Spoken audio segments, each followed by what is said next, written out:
Hey guys, welcome back to Clownfish TV REZZED. This is Kneon, and I have a very special guest today, Mr. John Romita Jr., legendary comic book artist, John Romita Jr., JR. How you doing today, sir?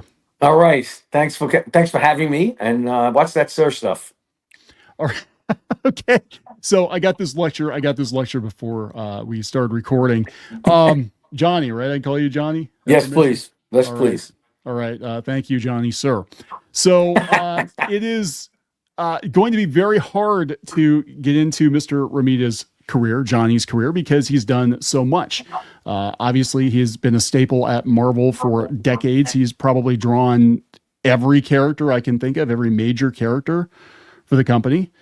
Dabbled a bit in DC. He also has worked in indies. He's collaborated with Mark Millar on repeatedly, Kick-Ass being a huge success. And now they're getting together again for Psychic Sam, which is on Kickstarter now. It's doing very well on Kickstarter. And it looks like a lot of fun. I love the premise of this book so much. And let me go ahead and I'm going to pull that up here.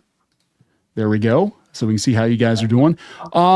So yeah, I guess we'll get right into it because, we're here to talk about Psychic Sam. We're here to talk about comics. And I hate to put you on the spot here, sir, but I'm sorry, Johnny, but could you give your elevator pitch for this comic? Sure. And it's an easy one. The premise is brilliant. If you had a premonition about somebody being murdered within a week or a couple of days from that premonition, and you at some point had a chance to stop the murderer by killing the murderer, I guess for lack of a better term, would you take that chance? It's a brilliant premise. And then you'd be tortured if you continued to do it because you'd continually have these premises. That's the premise. And Sam is just a common everyday truck driver, big strong guy, has a premonition, finds out that it wasn't a premonition and was the truth. Well, actually it was a premonition, it was the truth. And when he has another one, he has to go try to stop it. That's the kind of thing that Mark Millar comes up with. Throws it at me and says, "Have fun." And boy, we having fun with it. And I have Klaus Janson and Bill Crabtree to make me look much better than I already am. Klaus is a genius, and Crabtree is equally as adept in color art. So I've got three great artists, and make it four if you count Millar being the bullshit artist. I'm gonna tell him you said that. Hey, yeah, he knows. Fantastic premise. Just brilliant premise. Yeah, it's an amazing looking book, and I had the opportunity, thanks to Millar's person, to, I don't know if I can out people on here or not, but to read the first, I think it's 27 or 30 pages, and it's a lot of fun. I mean, it is a lot of fun, and it's basically a film. It's a film, and that's I always like the premise of, I say premise, but the idea that graphic novels are stop action films. And from the time I read the script, he calls it a plot, I call it a script, but it's an amalgam, that it was a film. It just has all the right touches, all the right beats. And we tried our best to live up to that. And we managed with the first one. I got two more to go. Yeah, it's great. So walk me through this.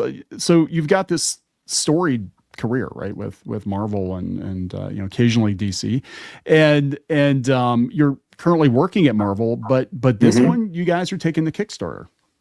That's correct. The chance to get to get Mark to work with Marvel again was proposed, and he said only if we can do this character, Johnny and I. And Marvel hesitated, and Mark just went with it. And a great premise. And there's nothing else that needs to be said. That's just the way it worked. And I don't mind working with Mark for Marvel or DC. It's the problem was that they didn't have it in their schedule. They wanted him and I to both work on a mainstream character. Okay. And it didn't work out, and that's all right. Yeah, no, it's fine. I mean, it happens. That's a great thing about crowdfunding now. It feels like, creatives have a lot more options available to them, because back in the day you would have to wait on the publisher. And sometimes, just because the answer is no, it doesn't mean that it's just like it's not if it's schedule, it's not right for the company right now. The market's not right for it, whatever. There's a lot of reasons why, no might just mean no for now, but creatives don't have to wait. Like, you can say, "Hey, we got a great idea," and we'll let the customers decide if they want to support it or not. Agreed. And Mark's got a great connection to the social media world. I'm getting there, and it's an amazing business to get people can get in touch with you immediately, any time of the day or night, because of social media. And it works with the convention business. It works with the publishing business. It's fantastic. Yeah, there definitely has been a sea change in how comic book creators, I guess any creator, whether it's a comic book creator, video game developers, whatever, that there is this instant connection with your audience, for better or for worse, I guess. But back in the day, guys like me, we'd have to wait in line to go see guys like you. And it would just be, maybe a couple times a year at the convention. If we get lucky, we'd get to have a couple of words with you, get you to sign something, and then we would just kind of move on. If we wanted to hear more, we had to read it in Wizard magazine or go to a message board. And now it seems like everybody is within kind of arm's reach. Saying that the convention circuit is still ever present, and along with social media and podcasts, it is accessible to readers and accessible to creators. That is still a lot of fun. I get to do this. This is great. Yeah, no, this is great. This is great because in a lot of ways, you get to find out that people that you idolize maybe from afar, that they're actually human beings.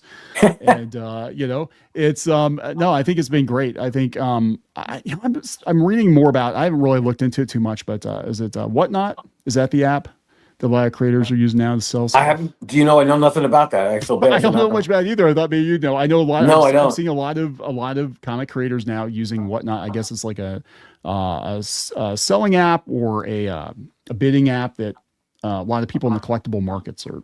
Oh, okay. So, and that's kind of cool too, because I guess you kind of like live stream and sell your stuff as your. Sure. It's a good idea. So why not? Why not? So can we talk a little bit, and we'll get back to Psychic Sam here in a while, but can we talk about the mainstream comic book industry? Let's talk about how you broke into comics, when you broke into comics. Maybe we'll talk more about, comparing breaking in back then to breaking in now. I think a lot of people that watch our channel are interested in making comics or making other kinds of art, and they're always wondering, like, how do you do it? Where do you start? So tell us a story, Johnny. Watched my father draw as a kid and began to draw as a kid. And as I got a little bit better in school, in grade school, it did help. It really did help with adolescence, being an artist, because people would pay attention to the caricatures. I could make fun of people behind their back, not literally, but the art developed in grade school and developed in high school, middle school, high school. And then instead of trying to figure out what I wanted to do in college, I just threw in applications to a couple of art schools and got into an advertising illustration school. All the while, my father telling me, stay away from comics. If you're going to be an artist, be a fine artist. Wow. Then he conceded a little bit and said, put in 2 years and we'll talk over it then. And at the end of my second year, I started throwing samples at Marvel, and I got a couple of offers of doing cover sketches and so on. It was a very slow process. And then I took an internship at Marvel over the course of one summer. And before that summer was over, before the third year of school would start, I was given a couple of chances to make money. And I took it, and against Romita Sr.'s better judgment, I took it and became an intern for a couple of years, 18 months, I think. And as I did that, I got my portfolio seen by more than a few people, including Marie Severin, bless her. Yeah. And she gave me some work. Larry Lieber gave me some work, and it just kind of developed over time. The interesting part you mentioned about getting into the business now as opposed to then, it's the same premise. If you can't do the work, then we'll give you work. Yeah. And wow. if it's good quality work, they will give you the chance. The other thing is that it's not just the quality of the art. You have to be able to tell a story. Sequential art is vital. And you have to have a combination of decent art and very good storytelling abilities. And my storytelling abilities were well in advance of my art. There's a million guys that can draw better than me, but I might have the balance with the storytelling. And I liken it to being a director in a film. And I still insist that any artist could be a director in a film. And I think I could do something to that effect with a little bit of help with a second tier director to help me with the technology. But I really liken it to a director in a film. And I think I have that. But that should not be any different from the time that I was getting into the business. It should be art and storytelling. Yeah, that's one thing that we had a period of time, and not to throw shade at artists, but it did seem like for a while, um, I would say that the art uh, outpaced the storytelling. Like you had some beautiful pages, you had some beautiful looking art, but you couldn't tell what the hell was going on. As a reader, I couldn't Mm-hmm. tell what was going on. And I know that was a rage for a while, and it tends to cycle. But as a comic book reader, I find myself actually gravitating more toward just solid, more simplistic art that I can understand what I'm looking at. I can understand who's doing what, who's speaking, what's going on, the backgrounds, consistency between Mm-hmm. panels, and just very basic things like that. That for a while uh, seemed to have gotten lost, I guess. And I look at some eras of comics. I'm kind of looking at, but I can't tell what's going on. I don't even know who's talking. There's a word balloon, but their mouth is closed. I don't, you know what I'm saying? Like I don't even know what's going on here.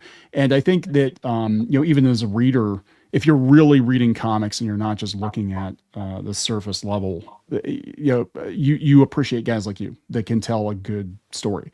Because for me, like I want to know what's going on, even if the word balloons aren't there. I want to be able to tell what's going on. The interesting part is that this is not a mystery. It's a combination of both. You can do some flashy pinup stuff, and you can do storytelling with tight pages. It's just finding the right the happy medium.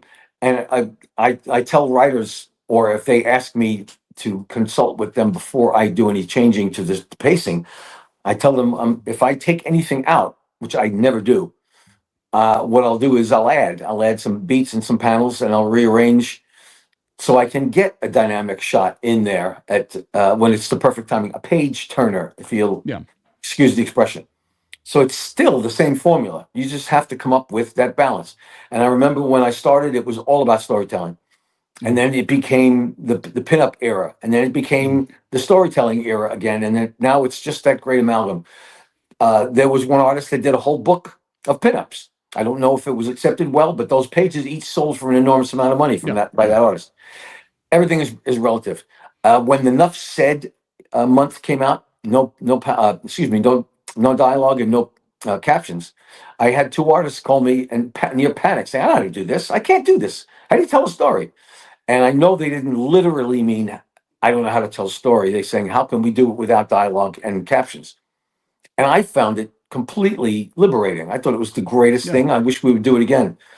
Uh, if you don't know how to tell a story without dialogue and balloons, excuse me, dialogues and captions, then you're not made for this industry. Now there are artists all over the world, and I say that because the European artists are very adept at draftsmanship. Mm. That they throw in these very strange angular panels, and that's their dynamism added to their big figures. And the best artists I've seen in Europe do the same thing. Some of it is hard to tell what's going on. Mm. Now, most of it is hard to tell what's going on. Now, I don't tell them they can't tell a story. I know they can probably tell a story. Right now, they're too busy trying to get attention paid to them.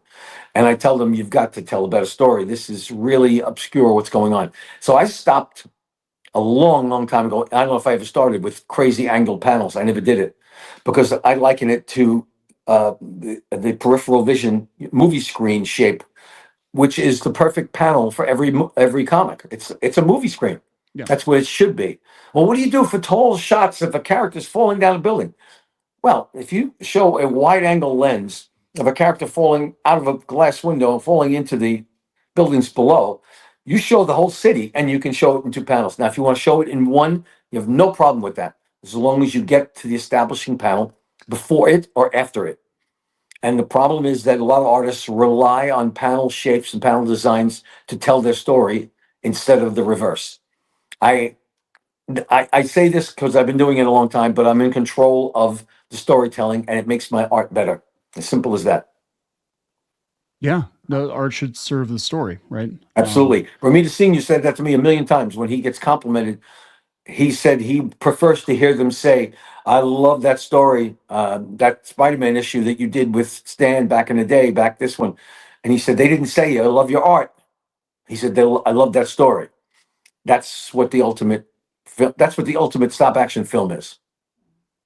Yeah, I know when I first started reading comics, I mean, for me, as a kid, like I could tell the differences in style, but a lot of times it just seemed like the artists were kind of invisible, right? Like I knew I liked a character, I knew I liked a story, I Sure. knew I'd like a particular issue, but I have to actually go back and see, like, oh, okay, was that Herb Trimpe who did this one? I didn't really think about it. I'm just like, yeah, I really Listen, like how G.I. many Joe. films? How many times I've seen a film and not known who the director of the film was until after the film's over. I want to know who directed this film. It's the same premise. If you know every second of what's going on and you can tell the story clearly in your mind to somebody else, to anybody else, then that director's doing the right thing. And yes, the actors are intrinsic. I get that, and you need to have a good actor to play the parts. But I think they're interchangeable parts. I think there's guys that can do half of De Niro's parts very well. And I think there's other actors that can fill those holes right now. But you get the right director and you get a good screenplay, you can turn anything into a quality film. I don't care what anybody says. The problem is that you have these great premises in comics, and then some studios think, "Oh, well, this is going to be perfect for the kids. I don't need to uh, write a screenplay up to anybody. I'll just write it down for children, and I'll tell them what they're listening to and what they're looking at instead of entertaining them." And politics gets dragged into it. Now Yeah, it's not yeah, useful. It's called entertainment. The films I saw as a kid, I didn't even know who was directing them until later on in life, and I realized On the Waterfront was directed by this guy. The Big Country was directed by this guy. 12 Angry Men was directed. Oh my God, it's film noir. And then you look at the directors' names. I know what this guy has done. Guy Ritchie is another one. He's the British version of Martin Scorsese. Everybody knows Scorsese films after you've seen the film. yeah. That's the same premise with comics. And I don't want anybody to say to me, "Well, I only bought it because of your artwork." As a matter of fact, I probably haven't heard that. I've heard him say, "That's a great issue," or "That's a great run. And I think your artwork is pretty good too." I accept it. I accept the compliment, but I accept the story compliment more. Yeah, you're right about that because you think about like again as a kid, you don't see it until you're older and you start to like, oh, I like this movie, I like that movie. Then you start to see that connective tissue, like, okay, this is the way that the shots are framed, this kind of color palette. Oh, Tim Burton, like that was one of the first directors. That I started to make the connection. Tim Burton and Steven Spielberg and all those guys. And it was like, okay, Tim Burton works with the same people. He's got a certain look in his movies. He uses the same guy to do Danny Elfman to do the music. So the Tim Burton look, right? And but again, it's just I knew I liked these separate movies, and then I started to go out and look for the Tim Burton movies specifically because I'm like, oh, I like these kind of gothy, creepy movies. Oh, it's the same guy that did all of them, right? And that's how it kind of was with comics too, where it's like, well, I know I like this particular version of Batman. Let's go out and find, oh, who did this? Okay, I'm going to go out and read more issues by this guy. And that's how I started to discover, I guess, the difference between creatives. Like there were certain things I liked. I like the way that you draw Ghost Rider quite a bit in the Thank you. Punisher. To me, that's like the quintessential Punisher is your version of the Again, but that Punisher. Punisher happened because of story. Yeah. Over the weekend in Heroes Convention in North Carolina, there were many Punisher fans because they liken Psychic Sam to Punisher. And I said, well, they're a little bit different in that Punisher was just all about vengeance and Sam is different. But the conversation was, where did you come up with the premise to beat him up like that? And it was from the story. It had nothing to do with the art. I said, he's not a superhero. He is not super powered. He's just a big tough guy. And if he gets hit enough, his face is going to swell up and his nose is going to be broken. That plus all my family members look like the Punisher. But aside from that, that became it something because of story. And Chuck Dixon and I had a nice long conversation, talked to the editors into it, because at that point, up until we got on the Punisher looked like Tony Stark. He looked like Yeah. Clark Kent, straight nose, black curly hair. Come on. Yeah. You get hit that many times in the face, your face is going to swell up. You're going to look like a boxer. Yeah. That came from story. And I think that's more exciting to me than it is a better piece of artwork. But the chance to do balls to the wall Punisher stuff with the busted nose and the swollen eyebrows was so much fun because of the reaction I've gotten over the course of time. And here we are with Psychic Sam, who's a truck driver, and he's probably been in bar fights for all we know. Mm. Mark doesn't like to say it, but he's got the same kind of pugnacious look to him, and I think that's something that is attractive to storytelling, because he's not the regular guy, and he is not just the square jaw, perfect Superman face. That comes from story. And that's important to me. I beat up Peter Parker a couple of months back with Tombstone. I loved every second of it. Now, Peter Parker is a superhero, but you get hit by a guy twice your size, your face is going to show it. And the fight scenes I choreograph out of story, not out of joy. And yet there's more joy in the end result than there is story. And so it's kind of a double-edged sword. Yeah, you've gotten pretty good over the years, I imagine, at drawing teeth getting knocked out of I love people's faces. choreographing. I love choreographing fight scenes. And the funny part is that they always come from lessons learned during my youth when I was get taught to box by Romita Sr. And he'd say, you always got to do this and stay sideways and always keep your left shoulder to protect your jaw and then jab. And he said, and you always do and it was always a ballet dance, it seemed like. So I applied all of those boxing lessons to the superheroes. And I remember Joe Casado once saying it to me, wow, that's so cool the way you have the balance of a boxer in there. I said, yeah, that's what I learned. So when you apply a certain amount of reality to the fantasy, why can't Superman do it? Why can't Thor do it? And that's the fun part about comics, is throwing in just the right amount of reality, amount of reality into a story along with fantasy. And I've said this till I'm blue in the face. Stan Lee said it to Romita Sr. while I was listening in the other side of the office. Too much of either and you're bored. Too much fantasy, it's boring. Too much reality is boring. Combine them both, balance it. Peter Parker's a superhero, has the strength of a spider, but he's a kid that is from Queens, and his clothes don't fit, and he gets made fun of, and he trips, and he falls, he bleeds. The right amount of balance, the right amount of fantasy, and that's the great thing about the Jack Kirby, John Romita Sr., John Buscema, Stan Lee era. That's what makes comics great, and we have to stick with that. Yeah, it feels like in some ways a lot of modern comic creators have kind of lost that connection to reality. I almost feel like the early stuff, you could tell these guys had lived experiences, right? And it showed in the work. And it feels like now it's like, okay, the lived experience is I read a lot of comics when I was younger, but I haven't really lived a lot of life. So I'm not, because you can see it, especially in the early stuff, that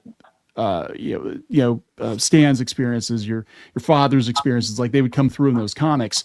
A lot of these guys went to war, and that would come through, Yes, in the comics. exactly right. And we don't have that now. Now it's like, okay, well, I was into Funko Pops, and now I want to make comics. I can't say anything. Yeah, but there's an easy way of skirting around that. The treatments that I've come up with, the premises I've come up with, are based on real people in my life, and I throw a bit of fantasy into it. So even if some of these young artists don't have experiences of war, they have experiences with wacky friends, moron friends who do stupid things. My parents grew up with a bunch of guys that the names were comical at least, dangerous at best, that kind of thing. So I threw a couple of characters together and put some fantasy into it. I grew up with a guy, my dearest friend, rest in peace, was the best New York City cop I ever met, and maybe one of the better cops in the city, but he had his demons. Yeah. I made fantasy about it. I turned some fantasy into that. So there's a way of doing it, even if you don't have a horrible experience, even if you don't go to war, even if you're not a cop that became a cartoonist. You just throw in fantasy to a common. Let's say you bump into a guy on a subway, and he's just a complete moron, and you have to stop him. You can turn that into a story all by itself. My son Vinny goes on the subway and says, "Dad, what do I do if some moron forces himself on an old lady or bothers some old guy? What do I do?" I didn't know what to say to him other than if it was me, I'd get involved. And then he said, "Well, suppose I get arrested." I said, "You're not going to get arrested. You take care of people and they'll take care of you." But this is what you throw fantasy into. There's reality and there's fantasy.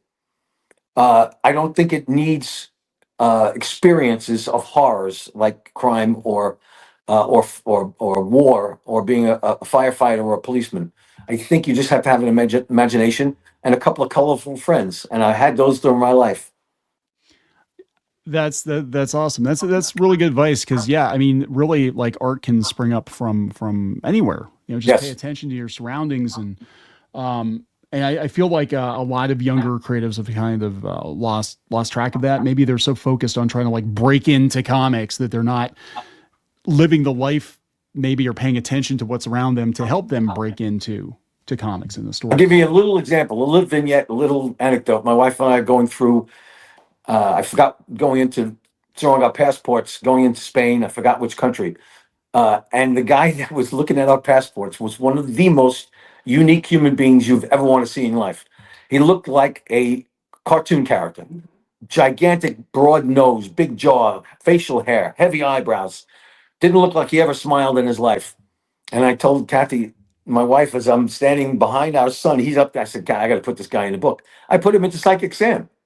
He had the greatest face you ever want to see. And we'll sit in an airport waiting for our flight to board, and the whole world goes past us. And I'll point out face. I said, Kathy, I got to put that person into a book. Look at that guy. Oh my God. Look at that woman. Oh my God. And then you add some fantasy to that, and you have it. So you don't need horrible experiences or angelic experiences. You need to have an imagination. You know, I think sometimes too that the fantasy things can become so detached from reality that it almost seems unreal. Like there's no threat. Like I mean, I love cosmic stories, I do, but you get to a place where it's like, okay, now we've got this other character with these unlimited godlike powers fighting another character with unlimited godlike powers, and they're kicking a planet around like a soccer ball, and it's like, you know what I'm saying? Like you actually want to see some like real people in the mix, like how they're reacting to this because it does feel very unreal. And I'm not sure what the term is. Somebody used it in relation to horror movies. They said that basically you've got to have the threat has to be something that we can wrap our minds around. Sure. If it Sure. become, you know, you get to a point where it's like you've got the knife wielding psychopath on one hand, and then you've got the Lovecraftian horror on the other. And Lovecraftian horror is fantastic. I mean, it is, but it's kind of hard to wrap your head around. Like, oh, this thing's big enough to just like swallow the planet whole and whatever. And it's like, well, once Well, you do no, that, that of course that makes perfect sense. And we're liking back to part of the conversation a little bit earlier, that a guy like Mark Millar, who thought of himself as being a superhero when he was a little kid, where Kick-Ass came from. mm, But he likened himself to a no power Peter Parker. Well, what happened to a kid if he tried to be a superhero? He'll get his ass kicked. yeah, Boom. And it's the same thing with Psychic Sam, truck driver. What would happen if he got that ability?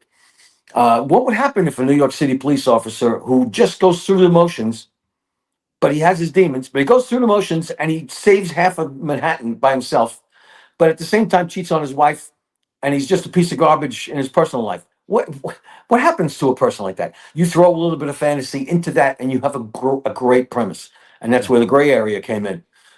So all you need is a little bit of a match. Listen, look at Galactus. Mm, Jack Stanley goes to Jack Kirby and says, I want to turn God, capital G, into a supervillain." yep. And Right on then his Jack chest. says, "Okay, capital G." And then he Yep. says, "Well, we can't just have God by himself. We need the angel Gabriel." And he comes up with the Silver Surfer. Now, those two characters in and of themselves are complete fantasy. They're intergalactic aliens. So Jack turns Silver Surfer into has an alter ego that he was a regular guy and with a family on a different planet. And there's the reality.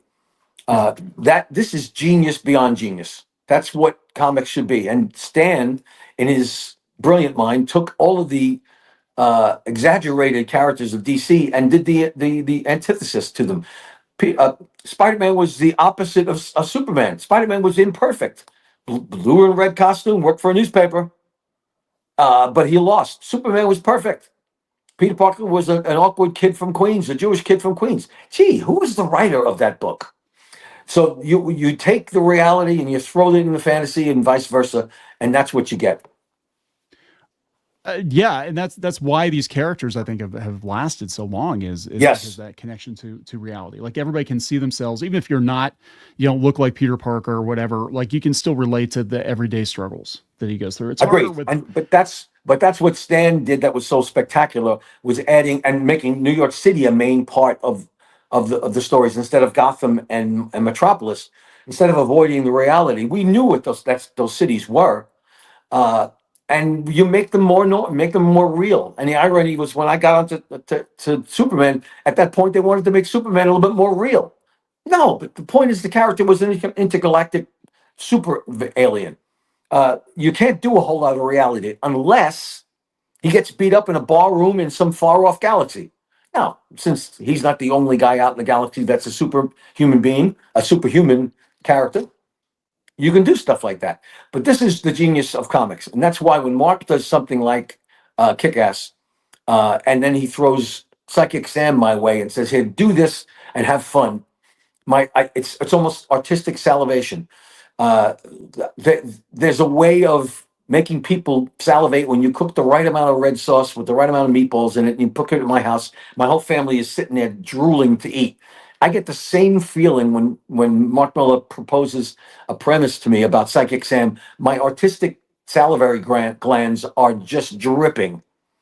And I'm sorry, it's a horrible analogy. I'm sorry, but I do make the best meatballs in existence, by the way. Uh, the trick is to find the right balance, and that's all there is to it.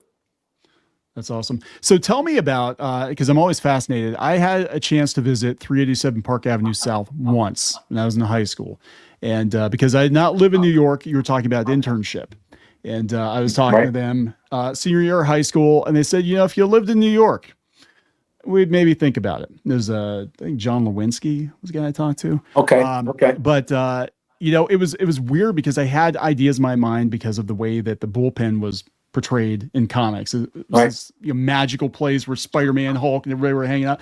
I get there and I'm like, wow, it's just like an office building. That's it. Yeah. It's just, but I mean, magic happened there, right?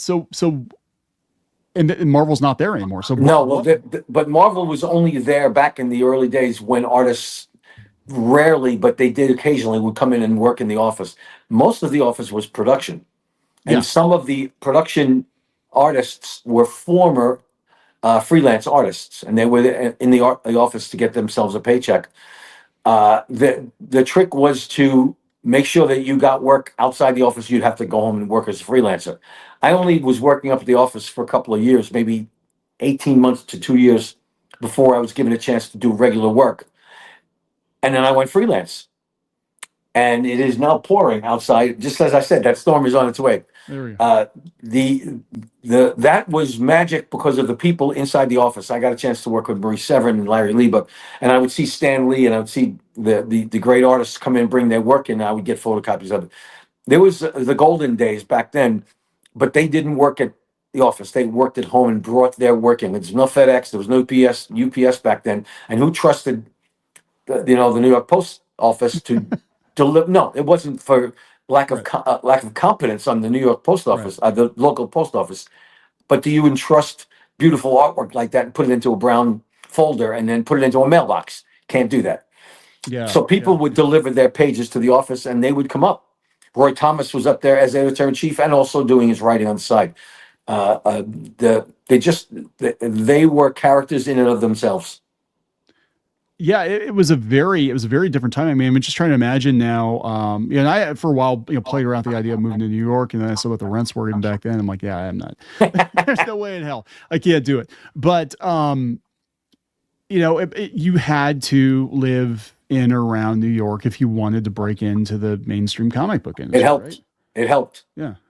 I mean, were there a lot of, I mean, I know that we had some artists overseas, but like, I can't imagine somebody in like, Wichita or something working on a Spider-Man book and, like FedExing all those packs. I'm sure it probably happened, but I mean, it seemed like it was, You not if you something that came was up to the common. office with if you came up to the office with your portfolio, you showed the work. There was no email back in the day. You showed your work. If they liked it, they'll give you work. Then you worked out some kind of a way of getting the work in. Either you brought it in yourself or you moved to the area. But you had to come up. Listen, when I got out of school, I had to bring my portfolio up to Madison Avenue and go to advertising agencies and show my work. Yeah. That was the charm and the fear and the intimidation. I did both. I brought it up to the advertising agencies, and I also brought it up to Marvel, and I got lucky, very lucky. And if you were in the New York area, Pennsylvania, New Jersey, even Connecticut, Boston, up in New England, you could get down to New York in a couple hours. Yeah.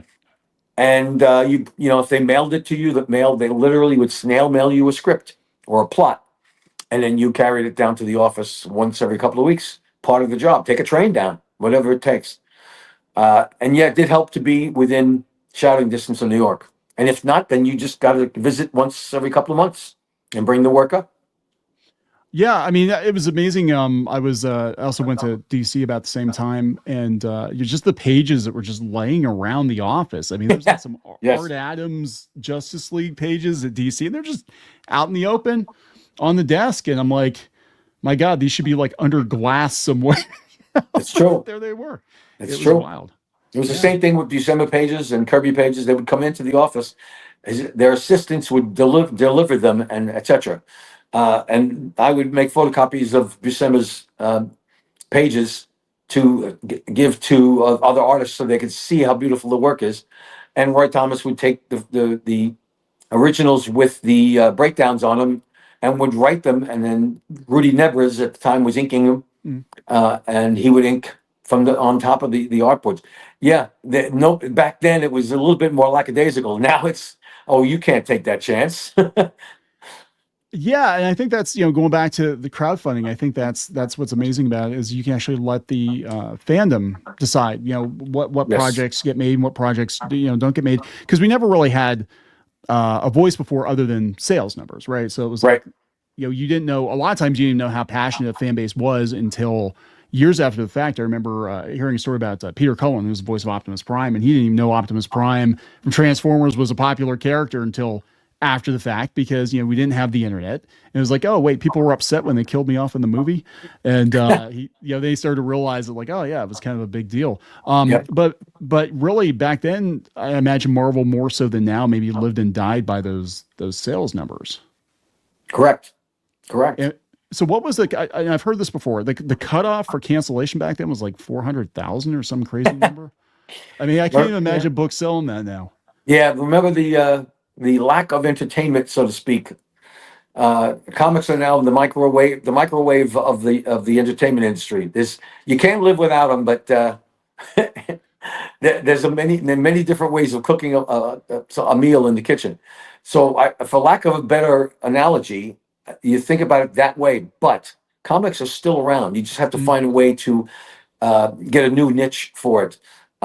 The ideas are there, and as long as the graphic novel series is a quality series, somebody's going to pay attention. Or if you create your own, 35, 40 years ago, creating your own property couldn't be funded unless you had a company behind it. Now you have crowdsourcing, crowdfunding. But you still need quality stories and quality artists and quality writers who are willing to sacrifice. Yep, it's not 400,000 anymore, but I think that because of graphic novel series, much like Psychic Sam, with the support of the crowd, I think those numbers can be gotten, and especially with a film coming up behind it. I think it can happen again. I just don't know what it's going to take. As long as it's not several other stories like it, premises like it, and it's unique, it can happen again.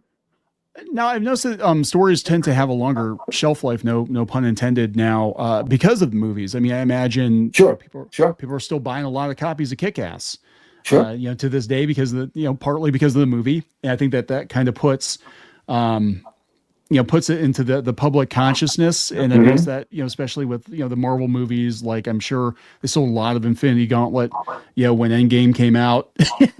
And again, that's got to be great that, the sales continue, year after year. So I guess I would ask you, as someone who's been doing this for a very long time, if somebody wanted to break into comics today and you were going to tell them today how to do it, what would you recommend? showing up at a convention, showing samples, and if there's people that will look at it, there's artists that will, there's editors that will, there's writers that will. You have to have the it factor, whether it's quality artist on and being able to tell a story, or a writer who's got the right premise and then can manifest it in a great screenplay or script. It still is supply and demand. If it's good, you're going to get work. A young guy, when we were overseas in Italy, a young guy came by and said, "Please show this to somebody," and it was just quality, beautiful work. I showed it to Nick Lowe, the editor of Spider-Man, and he liked it, and he's getting that young man some work. You have to have, and plus with the internet, you can send samples to editors all over the place. Even if you are being an artist or a pain in the ass and you're bugging everybody, sorry, that's what you got to do. And if a next great artist is ignored because he's a pain in the ass, and that editor's not doing his job or her job, you've got to look. And I tell young people at conventions, whoops, sorry about that. The storm is shaking the whole bit. You still with me? Yep, still with you. Okay. I tell the young people to come to the table. I'm going to show this to an editor, or I'm going to suggest your name to an editor. Please send samples to that editor. And there used to be an easier route. I don't know if it's as easy or, I mean, simple. You still have to show the quality of the work. But some editors say, I don't have enough time and there's too many people coming in and looking at checking in with me on my email. I understand all that. But the editors need to do their jobs and to look at some of the up and comers. That's why editors will go to conventions all over the world to look at young artists. It's got to be done. Do you think now, more than in the past, maybe companies like Marvel or DC are waiting for you as a creator to maybe make the first move? Like if you can prove yourself doing your own book, or maybe I know there's some people that are working in web comics that have gotten gigs at Marvel because they've proven that, they can write comics or whatever. And they've been consistent, right? And do you think that might actually play into the hiring process more now than it did in the past? I think so. I'm not positive, but I think so. Again, this thing keeps on falling over, and we have a bad storm, and I'm losing the signal. Let me adjust it a little bit. Hang on a sec. Please don't die on my stream. No, I won't. That would be the worst thing ever. Like, no, tornado comes along and there goes Johnny. No, a storm comes by and it's an alert on my screen and it rattles everything and it fell over. It's, again, I say it, supply and demand is no other way of putting it. If you have it, you will get it. If you have the quality, you will get the work.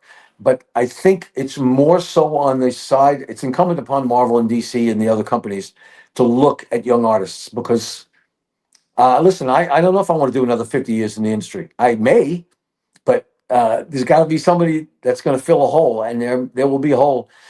And again, there's a lot of good young artists, especially now that the internet and streaming services and every independent company wants content. There's a place for talent, and you need to fill those holes. It's got to be done. Okay, so we're talking about streaming, right? You just mentioned streaming. Yes. So I have to ask you, what is your favorite adaptation of a character that you've worked on? The Daredevil adaptation. I'm very proud of that. That producer and director saying that Man Without Fear inspired him to do what he was doing. Very, very proud of that. So I think it's the Daredevil.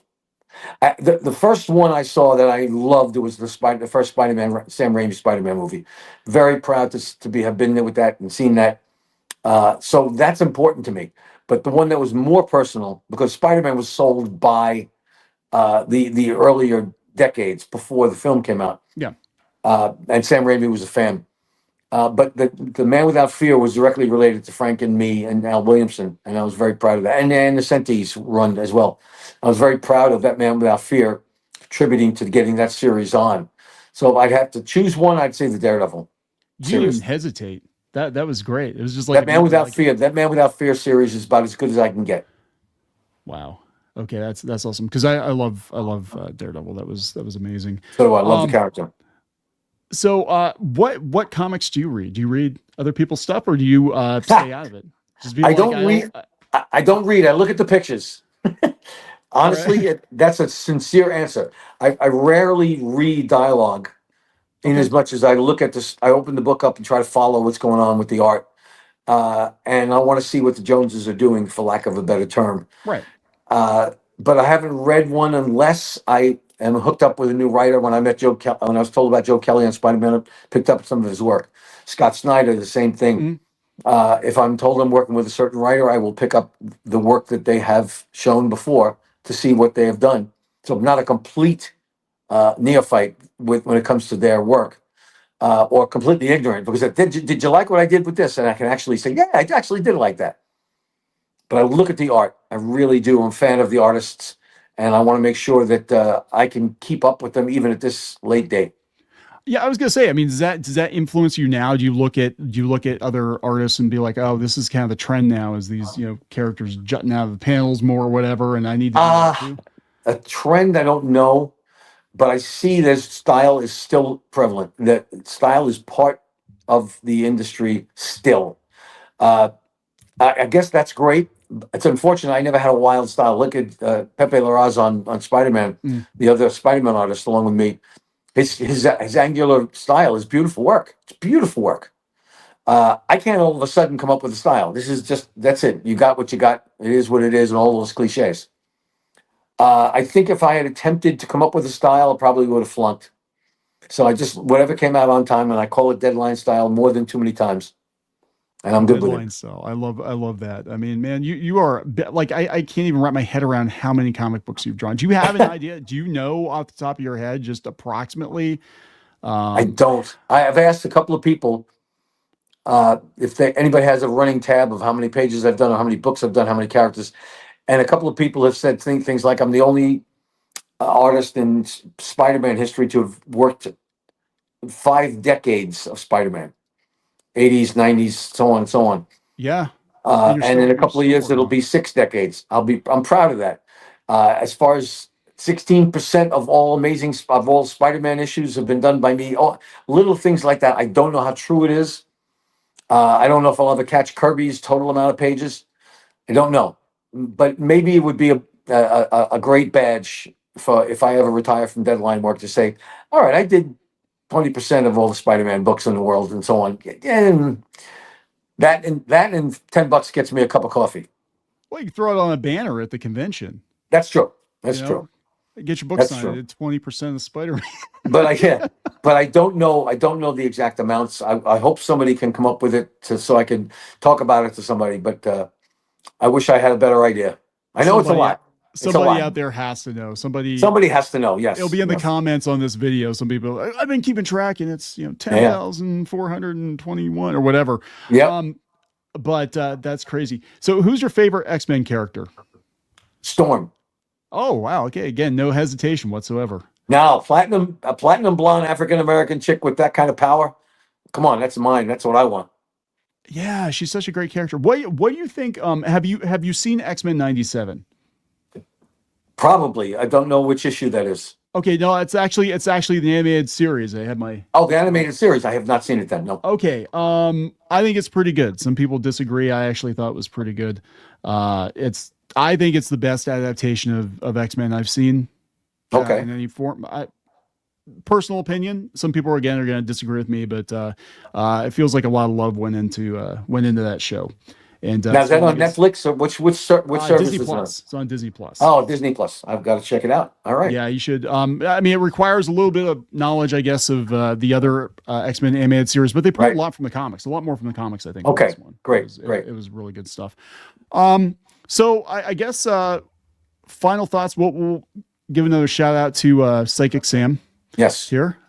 Definitely want to push people over there. Listen, this is very simple. This is another brilliant Mark Millar premise that he's thrown my way and allowed me to work on it. It's intimidating as all get out, because if I've said this too many times probably, but I analogize it as a running back with a great offensive line and a Hall of Fame quarterback, and I'm heading towards the goal line on the 1 yard line in the Super Bowl. Please don't let me fumble this ball. Please let me score this touchdown. Uh, he set me up with a brilliant premise, and then we got a chance to work with Klaus Janson and Bill Crabtree, Yeah. Sarah Unwin is the editor on this book. This is about as good as it gets, and third time's the charm with Mark. And I am hoping that I still can do justice to the second and the third editions to this. The first one came out very well, and I'm very happy with it. I got Klaus Janson, who's an artist Oh yeah, yeah. that is just happens just to be doing the ink on this, and Bill Crabtree is a painter. So this is brilliant, brilliant art. I'm very happy with it, and some great characters in this, and a great surprise in it. And the second two, I got the second script that I've been playing with, and I can't wait to get to it. But this is as good as it gets when you have this kind of premise and a little bit of intimidation, a little bit of concern. If I were younger, I would probably be having panic attacks right now. But I'm a little experienced, and I have ways of filling in the blanks, if you know what I mean. Crossing the T's, Right. dotting the I's, or is it dotting the T's and crossing the I's? I forgot which one. You could do either one, I guess. It depends. No, it looks like a great book, and I'm hoping you guys have a lot of success with it. And I do believe that, movie comes out too, that's gonna, reignite, people have to go back and be like, man, I missed this on Kickstarter. Now I gotta go buy all the comics that go for like $1,000 an issue now. There's a producer on it, and he's excited about it. And I told him if he ever needs a short, middle-aged, devastatingly handsome New York City Italian boy living in Texas, I know a couple of them. I can suggest them to it. All right. So we'll wrap up. Tell me your favorite bullpen story, and you can make it quick. Just, you got a favorite? I guess the one that I saw as a very young kid was Stan Lee jumping up and down off of his desk when he was audibly explaining a plot to Romita Sr.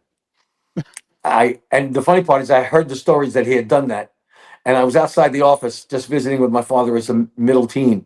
Yeah. And he says, "Come on in, Johnny, let's talk about the next plot." And they didn't close the door, and I got a chance to watch Stan bounce around the office. That was heartwarming. That sounds very much in character from what I know. That's the way the man was. And Romita Sr. sat there studiously writing things down.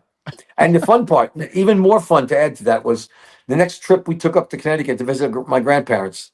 The four of us in the car on the way up, and my father says, "There's a scene in this that I don't know how I'm going to get to. I don't know how to fix it, but Stan has me drawing Spider-Man jumping through a plate glass window." And my brother and I were transfixed, and he said, "What am I going to do? What about all the glass?" I said, "Yeah, Dad, what's going to happen? Maybe he could punch through it, or what's he going to do if he doesn't? He's going to cut himself to pieces." He says, "Yeah, but he's a superhero." And my brother came up with the idea that he should web his forearms and jump through with his forearms. I said, "How's he going to web his both forearms if he's covered up his web shooters?" So then we come up with the premise that we'd only web around, and so all of a sudden the 2 hour car ride turned into a 15-minute car ride. We were in Connecticut, and we came up with the premise that Spider-Man's going to jump through a window. That to me all comes from that script that I heard Stan describe to my father. That's heartwarming to me. But I may be one more. It's not a bullpen story. It's a Queens Village house story where in the middle of the night I woke up crying from a bad, horrible nightmare. I was about 6 or 7 years old. My father was up in the attic. So crying, I pulled the door down. Back in Queens, back in those days, that you pulled the attic door down and you climbed up the stairs. And I walked up there crying, wailing, and my father was working on the cover. And he waved me to sit down. "Come on in, sit down." I cried from nightmares all the time.